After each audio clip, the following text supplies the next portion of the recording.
want you folks to be able to hear some of my personal experiences. I think that when people talk about what's coming, we can also acknowledge, as a journalist, often we are the ones that say it's here, whether it's a war, whether it's a conflict, whether it's a crisis, whether it's disinformation. I like words. Authentic is a word that has been overused, and I was really excited when I heard that integrity was part of this panel. It's a great word. I've been blowing it over for the past few days, so I did my due diligence, as I'm supposed to. I Googled it, and my top search results said having moral principles and, quote, being honest when no one's watching. But to be honest, the results came from an AI overview, not directly from a dictionary. So when I went to look for the source, it was AI. But I trust my own sources. It helped me find the words. It can be a good tool.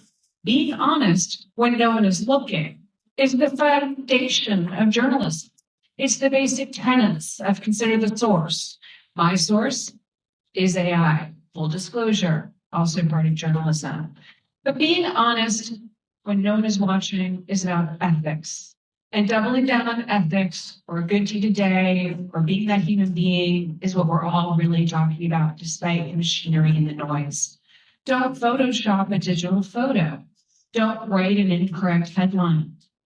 Don't fabricate a quote or a person or a story. Get your facts straight. Be honest. These are all things we've lived with for over 25 years, or depending on your age.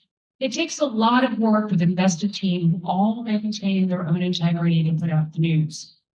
But since the words here in the States, fake news and the crooked media, have been circulated by US politicians and their followers by the tens, if not hundreds of millions for nearly a decade, do we have to quantify what is real news now? Somebody just posted a comment to me on a link that I posted on my own LinkedIn, and they said, "Thank you for your factual analysis." I thought that part was baked in. I didn't realize that facts and factual analysis is now a quantification for people to point out and thank me after 25 years. But there's so many things that are happening and have been happening for several years now.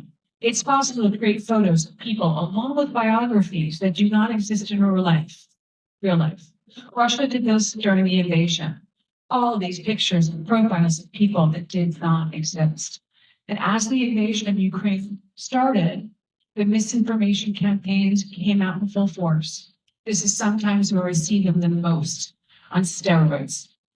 I've thoroughly debunked and posted false claims when I was working as a fact checker and part of misinformation correction at a place called Lead Stories that I highly recommend.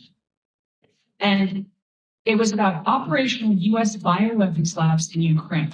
I was going to stop it going viral. I had to deep into the 90s. The US had been working with Ukraine about bioweapons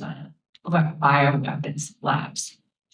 And when I was done, I got a direct message on what was then my Twitter account that ended with, "But idiots like yourself just lie all the time. You are a partial birth experiment that went horribly wrong."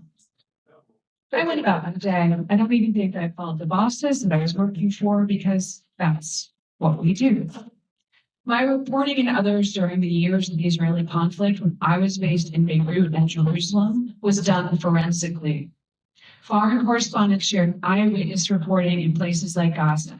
The rule was, if you haven't seen the dead body, you cannot report it. We used to go to the morgue to check ages, entry and exit rooms, and then call the IDF for comment. After the Hamas massacre, the President of the United States said he saw the dead body of a baby decapitated. That did not exist. It was a fabricated image. I am not saying we're not supposed to exist. I'm not saying anything about the horrendousness of all of this. And I'm not taking sides. But he didn't see the dead body, and he reported it. And that information can't be put back.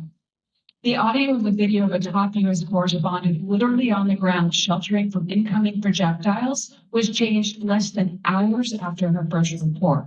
Audio was inserted, making it look and sound like she was talking to her control room and saying, okay, look, I've hit the ground. Let's stage this.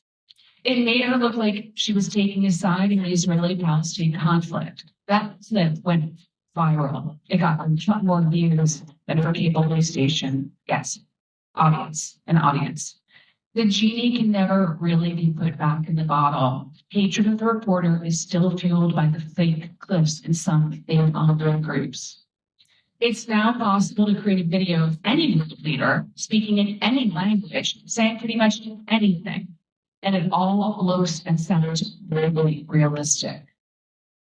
There's videos circulating right now of U.S. presidential candidate and current Vice President Kamala Harris saying things she never said. The only way to change this is to count on national and international fact checkers who are trained to find the actual real video and post a debunk. That's an investigative skill set that you can be trained in. I have been, but it takes hours to unravel it. Meta, and certainly not Elon Musk and his apparent gleeful endorsements of conspiracy theories on Twitter, what was once known as Twitter, now known as X, don't have robust labels, don't have information that point out the truth.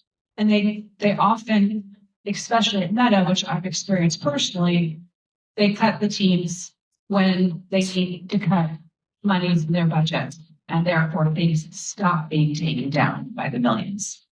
So right now it's a David and Goliath-like battle between news teams, their new in-house fact-checking teams, and misinformation experts. Their geolocators, their reverse imaging, and their expert sources coming up against conspiracy theorists who make millions. For instance, Alex Jones, the right-wing radio host and conspiracy theorist, long denied that the Sandy Hook school shooting that took place in Newtown, Connecticut, nearly 10 years ago actually happened. He said the victims were child actors staging the event. The shooting happened in 2011. It was one of the most heartbreaking stories I've covered after I returned to the States from the Middle East to work as a national correspondent. Just yesterday, nearly 13 years after that devastating school shooting, a U.S. bankruptcy judge ruled that Alex Jones's media platform and its assets will be sold piece by piece in auctions to help pay for the $1 billion in damages he owes the relatives of the victims of the shootings. But families will not see the money because of a number of reasons, like Jones's declaration of bankruptcy. Meanwhile, he vows to continue his talk shows and his social media accounts. He also suggested that his InfoWars assets could be bought by his own supporters, and he could continue to host a show as an employee. Deceit, trickery, greed have been the main ingredients for his success, and people buying in to wanting to hear what he has to say. Ultimately, his InfoWars platform may live on, with him still at the helm wielding his microphone. Last week, a national political scandal started, or maybe doesn't even continue. The North Carolina Republican nominee for governor, Mark Robinson, he made disturbing comments on pornography websites message board over a decade ago. It was unearthed by an incredible team at CNN who are specialists in this. One of his posts said, "I'm a Black Nazi." He also said he supported slavery. And there are way too many good comments that he made to mention. He says he has since lost followers and campaign staff. But he continues to deny that he ever made those posts, that CNN documents factually and clearly. And the Republican Party in North Carolina issued a statement saying the left can continue to try to smear Robinson all they want and demonize him via personal attacks, which is not the case. It's a factual report that he denies, and people just choose to side with him. So these are not smear campaigns or personal attacks. People want to choose what they want to believe when they want to believe it. And so amid the doom and the gloom and the fears of the future, we have to just double down on the fostering of integrity and impeccable news delivery. And whether it's to making the second, third, or even fourth call to confirm details and facts, whether it's doubling down on reports and supporting journalists who make them factually, while brave journalists around the world continue their reports, and try to do this in an environment where really what's most important is the people that they're covering, the humanitarian crises, the people caught in conflict, the people losing their homes. That's what we're there for, not to talk or shed light about our careers, our personal anecdotes. I just did that right now is a way to engage you so that you know some of the stuff we're all up against. And so I pledge, and thank goodness for organizations such as this one, that we can maintain our integrity and stay honest, even though nobody's watching.